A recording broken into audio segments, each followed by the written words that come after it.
Oui, bon, je suis la dernière, comme ça, vous avez la paix, vous pouvez rentrer chez vous après. Bon, je vais remettre une dernière couche sur l'OMS quand même, hein. Puis c'est quand même pour ça qu'on est venu aujourd'hui, vous êtes d'accord, hein? Alors pour moi, l'OMS, c'est le cheval de Troie d'un nouvel autoritarisme sanitaire. Alors depuis des décennies, on maltraite l'humanité, hein, c'est pas nouveau. On nous empoisonne lentement avec les pesticides cancérigènes dans nos assiettes, avec les particules fines dans nos poumons, avec les perturbateurs endocriniens dans nos bouteilles de plastique. Qu'est-ce qu'on fait encore? On réduit l'accès aux soins, on ferme des hôpitaux, on a des médecins surmenés, on a des consultations débordées, et en même temps on nous vend une qualité de vie. Ah oui, formidable, la qualité de vie, elle est vraiment en chute libre. Stress chronique au travail, burn-out généralisé, on entend que ça, les gens déprimés. Et puis, si vous regardez chez les enfants, il y a de plus en plus d'enfants qui sont autistes. Vous avez la fertilité qui chute. Vous avez la mortalité infantile qui au mieux stagne, voire elle monte. Et puis tout ça malgré tous ces progrès technologiques qu'on nous vante à longueur de temps. Alors bon, j'ai envie de dire OMS, Organisation mondiale de la santé. Mais elle est où l'OMS dans ce désastre? Elle est où? Absente, silencieuse sur toutes ces questions. Parce que finalement, pour cette organisation qui est financée, je vais encore le répéter, à 80% par des acteurs privés non élus, il faut quand même le dire, donc la démocratie au secours, par la fondation. Voilà, ça commence à devenir bon, hein, c'est bien ça, c'est bien, vous avez appris la leçon. Hein. Eh bien, ça ne sert pas à la santé, ça sert uniquement à mettre de l'argent dans les caisses de toujours les mêmes. Qui sont-ils? Ceux qui contrôlent l'agroalimentaire, donc ce qu'ils mettent dans notre assiette, l'industrie pharmaceutique, donc les médicaments pas forcément très recommandables avec lesquels on veut nous soigner, et puis eh bien, les géants de la tech. Et puis derrière ce discours de sécurité, vous entendez bien ce mot, sécurité sanitaire mondiale, que se cache-t-il là derrière? Eh bien plutôt le contrôle total des populations. La pandémie, le piège de la pandémie permanente. Alors, on va reparler un petit peu du traité. Dans ce traité, et même dans le règlement sanitaire international, vous savez que la définition de la pandémie, elle a changé. Il n'y a plus besoin d'avoir une grande mortalité, hein. Ça, c'est pas utile, non. Et puis là, on peut déclencher l'état d'urgence. Et vous avez Monsieur Tedros, qui tout seul, hein, il demande à personne. D'ailleurs, il nous a fait le coup en 2023, sauf erreur, avec la variole du singe. Vous vous souvenez de la variole du singe? Bon, ça n'a pas fonctionné, hein, mais bon, il nous a fait le coup, là là, mon Dieu, une pandémie arrive. Donc c'est bien depuis dans le pandémie, c'est une urgence. Et puis même si elle est juste potentielle, il faudrait quand même avertir la population, on ne sait jamais, ça pourrait être grave. Hein. Donc en fait, on est en urgence permanente, si on y réfléchit. État d'urgence permanente. Et, comme vous le savez, c'est celui qui déclare l'urgence qui prend toutes les mesures. Et quel type de mesures? Ben, on l'a vécu pendant la crise sanitaire. Des mesures liberticides, comme quoi? Comme les confinements. Ah super, les lockdowns, hein, qu'est-ce que ça a bien fonctionné. Et puis, qu'est-ce qu'il y a encore? Les magnifiques passes sanitaires. Hein, maintenant, ça sera numérique, ça va être encore mieux. Et puis, je vais faire juste une petite digression parce que ça va être quelque chose de très important qui arrive en Suisse au mois de septembre. Vous savez qu'on a récolté les 55 000 signatures pour l'identité numérique, ou plutôt pour voter pour cette loi ou contre cette loi, surtout contre cette loi sur l'identité numérique. Donc vous voyez, tout ça se goupille bien. Donc là, on a encore ça qui vient devant nous et qui va, tout ça se combine très très bien. Et puis, vous savez aussi, dans ce traité pandémie, il y a la censure des médias. Alors bon, les médias mainstream, ne vous inquiétez pas, ceux-là, il n'y aura pas de problème pour ceux-là. Ça va très bien se passer, ils vont pouvoir continuer à raconter tous leurs mensonges. Mais on va vous dire que les médias alternatifs, c'est de la désinformation. Donc on essaye déjà de les museler, mais là, ça leur donnera une autoroute pour museler les médias alternatifs. Et puis, qu'est-ce qu'on pourrait imaginer d'autre de sympathique? Le blocage des comptes bancaires, oui, parce que quand il y aura l'identité numérique, on pourra mettre en place les monnaies numériques.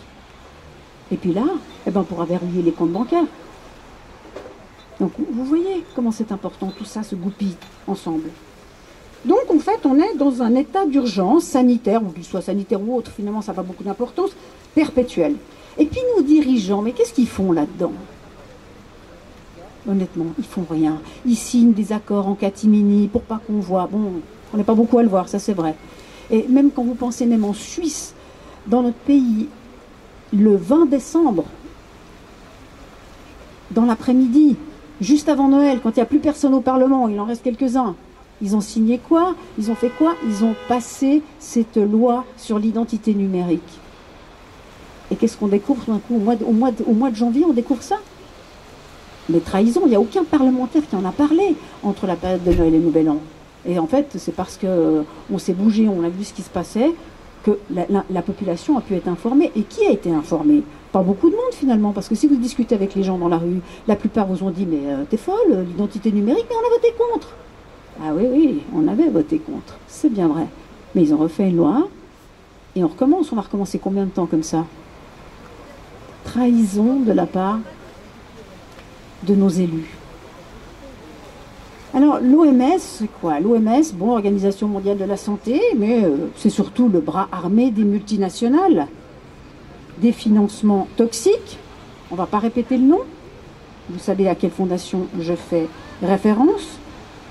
Immense donateur de l'OMS, qui investit dans les vaccins et aussi dans les OGM. Vous pensez que c'est une coïncidence? Moi, je vous donne un petit exemple. En 2020, pendant qu'il y a des millions de gens qui crèvent la faim, l'OMS promeut des régimes équilibrés. Sponsorisés par qui, à votre avis?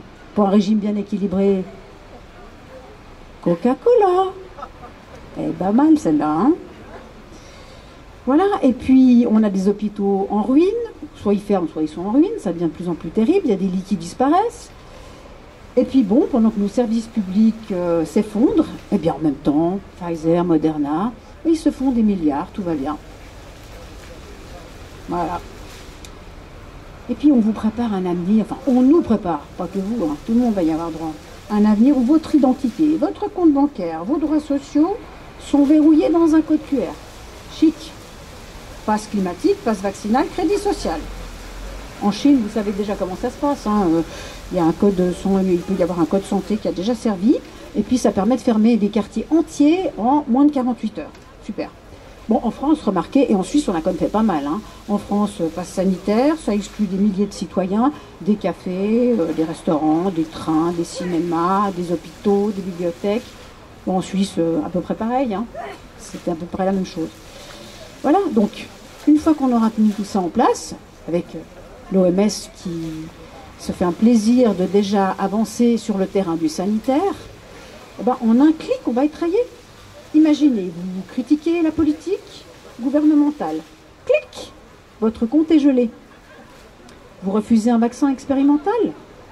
Clic, plus l'accès à votre compte. Pendant la crise Covid, on a vu émerger un nouveau modèle, la censure scientifique. Alors des médecins ont été licenciés pour avoir prescrit quoi? Pour avoir soigné des gens. Prescrit l'ivermectine, d'autres substances. Donc en fait, quand un médecin fait son travail correctement, il soigne les gens, et ben qu'est-ce qui se passe? Bon, écoutez, on arrête, on vous licencie. Il y a des études indépendantes qui ont été retirées des réseaux. On n'a plus accès à ces études. En 2021, vous avez, sous prétexte de pandémie, vous avez la France qui a interdit des manifestations. Bon, en Suisse aussi, hein, on fait pareil. Et puis en Suisse, vous vous souvenez peut-être de l'application Covid. Vous savez, cette application où on peut ficher les gens, on peut savoir qui étaient malades, à droite, à gauche, à 500 mètres, etc. Super, je ne me rappelle plus comment ça s'appelait, mais enfin bon, vous savez de quoi je parle. Ben voilà, il y a eu 3,2 millions de personnes qui ont été tracées. avec des données qui ont été stockées. Alors j'aimerais savoir déjà où elles ont été stockées, ce serait pas mal. Et puis, qu'est-ce qu'on va en faire maintenant? Parce qu'en fait, ça vaut quelque chose, les données. Vos données, nos données, ça vaut de l'or. Et puis, bien sûr, on nous promet toujours la sécurité en échange de notre liberté. Bon, enfin, si on regarde les faits, ce qui s'est passé, les confinements, ça a plutôt tué les gens qu'autre chose, hein. Ça ne les a pas sauvés. Il y a de plus en plus de chômage, des violences domestiques, les suicides sont en hausse. Et puis bon, les vaccins ARN, qui sont vendus comme une solution miracle, est-ce que ça a empêché les vagues d'épidémie? Non, ça n'a jamais rien empêché. Et puis en plus, on a même sous-évalué les effets secondaires. Et puis en plus, on a caviardé les contrats, il n'y a pas de raison. Allons-y. Tout ça, c'est un grand hold-up financier. Et puis ce traité pandémie, eh bien, il institutionnalise un mécanisme de redistribution des fonds publics. Les fonds publics, si jamais, c'est le contribuable. Hein. Vers qui? Vers Big Pharma, bien sûr, parce que c'est là où les profits se font. Et bien évidemment, c'est toujours les mêmes qui touchent ces profits. Et c'est toujours les mêmes qui sont les victimes. Et c'est toujours les mêmes qui payent, les contribuables. Même si on vous dit autre chose.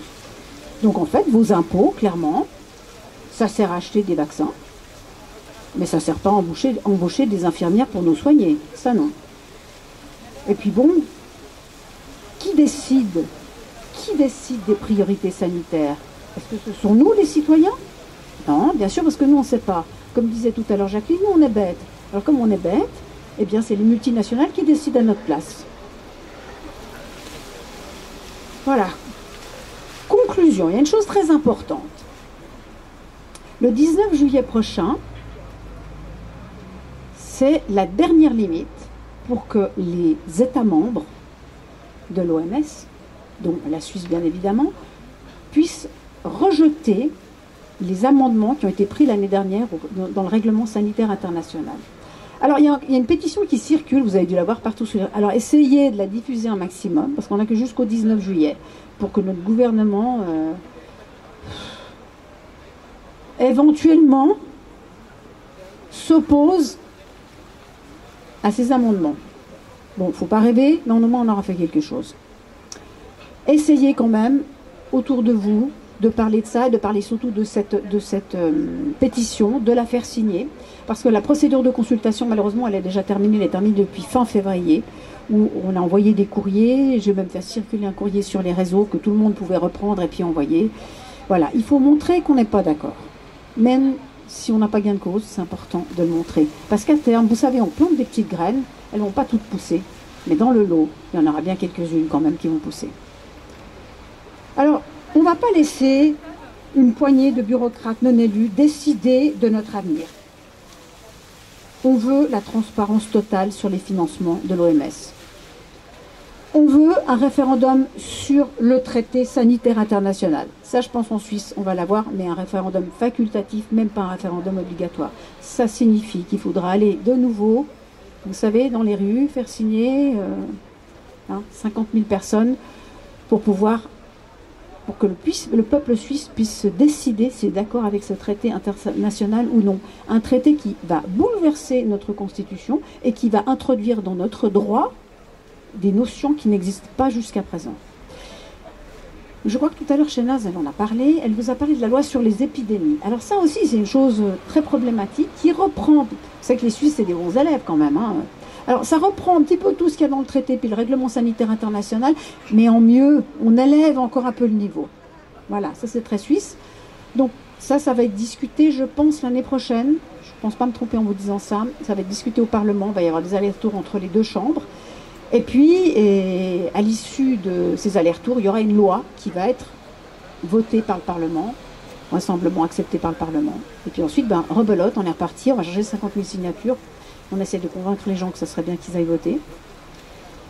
Voilà, ça c'est ce que je peux vous promettre pour l'année prochaine, l'identité numérique, et puis la loi sur les épidémies, le traité. Donc on a vraiment des gros chantiers devant nous.